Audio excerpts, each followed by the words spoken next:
But আমি যদি player হতাম তাহলে আমি যেটা করতাম যে আমার সামনে বিপিএল আছে, আমি এটাকেই ভালোভাবে ইউজ করার চেষ্টা করতাম। সেটা নিয়ে এক্সকিউজ দেখানোর চেষ্টা করি, সেটা আমার জন্য আসলে ভালো হবে না। নিউজিল্যান্ড ডেফিনেটলি নিউজিল্যান্ড আলোচনা তো হয়, প্লেয়াররা নিশ্চয়ই নিজেদের মধ্যে আলাপ করে, এটা স্বাভাবিক।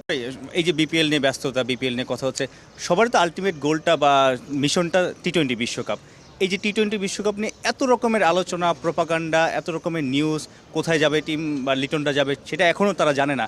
এটা নিশ্চয়ই প্লেয়ারদের ব্যাক অফ দ্য মাইন্ড একটা টেনশন, একটা ভয়, সব কিছু মিলিয়ে কাজ করতে হবে। এটা পারফরমেন্সে যদি বাংলাদেশ বিশ্বকাপে যায়ও, নিশ্চয়ই পারফরমেন্সে কি এটা পড়বে কিনা, মানে একটা প্রভাব পড়বে কিনা?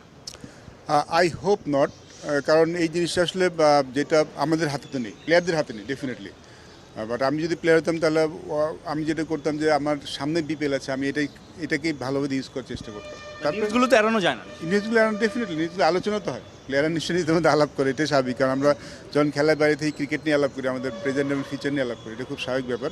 বাট আমার মনে হয় প্লেয়াররা দের অল প্রফেশনালস, তাদের এই মুহূর্তে আসলে বিপিএলটা নিয়েই চিন্তা করা উচিত, যেহেতু আমাদের একদম শেষের দিকে চলে এসেছি। এই সময় দলগুলির পারফরমেন্সটা, রেজাল্টসটা খুব ইম্পর্টেন্ট হবে গোয়িং ফরওয়ার্ড। সো আমার মনে হয় তারা এখন এই চিন্তাই করছেন, তারপর দেখা যাক আমাদের কী হয়, সেটা আমরা নিশ্চয়ই দু একদিনের জেনে যাবো। যেটা আমরা বলছিলাম যে প্লেয়ারদের মধ্যে তো অবশ্যই ভবিষ্যৎ প্রেজেন্ট নিয়ে আলাপ হয়, তারা নিশ্চয়ই সেটা নিয়ে কনসার্ন থাকেন।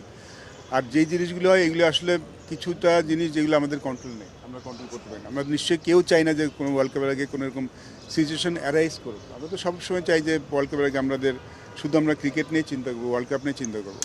বাট যখন এরকম হয়ে যায়, আমার মনে হয় যে প্লেয়াররা তো যেহেতু এর আগেও হয়েছে এবং তার কিছু রেজাল্টস সামটাইমস আমাদের ভালো আসেনি। বাট এই মুহূর্তে মানে প্লেয়াররা সেখান থেকে অ্যাজ এ পার্সন আমি পজিটিভলি চিন্তা করছি, ইন এ সেন্স যে আমরা যদি ওটা নিয়ে চিন্তা করি, সেটা নিয়ে এক্সকিউজ দেখানোর চেষ্টা করি, সেটা আমাদের জন্য আসলে ভালো হবে না। আমাদের মনে হয় যে being a professional cricketer, what happens, আমাদের কাজ ক্রিকেট খেলা, যেটাই হোক সেটা তো আর প্লেয়ারদের হাতে নেই।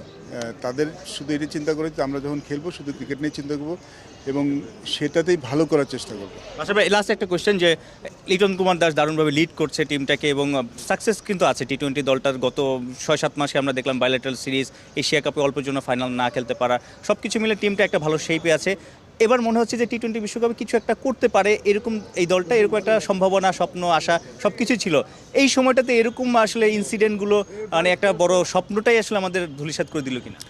না, আমার কাছে এরকম মনে হয় না। দেখুন, এটা একটু সেটব্যাক, আমরা আলাপ তো করছি, সেটব্যাক ডেফিনেটলি। বাট আমার মনে হয় যে as a player we should be confident with our performance last 6 month. আমরা 6 মাস ধরে অ্যাজ এ টিম হিসেবে খেলছি, দলটা তো এমন না যে নতুন একদম হয়ে গেছে।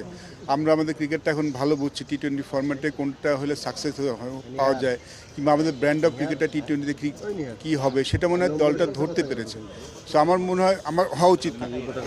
এটা অবশ্যই এমন কিছু না যেটা আমরা কামনা করি। বাট যখন আমরা যদি ওয়ার্ল্ড কাপে যাবো তখন এই জিনিসটা মাথায় থাকা উচিত না, আই থিঙ্ক, বিকজ এই টিমটা অনেকদিন ধরে একসাথে খেলছে, they all know each other, তারা সবাই তাদের খেলাটা জানে। সো এটা আশা করছি কোনো সমস্যা হবে না। লাস্ট কয়েকটা ওয়ার্ল্ড কাপে আমাদের ভালো যায়নি, হু নোস এই ওয়ার্ল্ড কাপটা হয়তো আরও ভালো যেতে পারে। আমি চিন্তা করি যে একটু আমরা পজিটিভলি চিন্তা করি, কারণ এক্সকিউজ তো দেখানো যায় যে আমরা এটা হয়েছে এটা হয়েছে। But as a team I think we should only think about world কাপে কীভাবে ভালো করতে। আমার মনে হয় অ্যাট দিস মোমেন্ট আমরা এই আলোচনা যত কম করবো, যারা আলোচনা করার তারা করছেন, তাদের সিদ্ধান্ত কি সেদিকে আমরা দেখি। আমরা এখন শুধু ক্রিকেট নিয়ে থাকি। Thank you.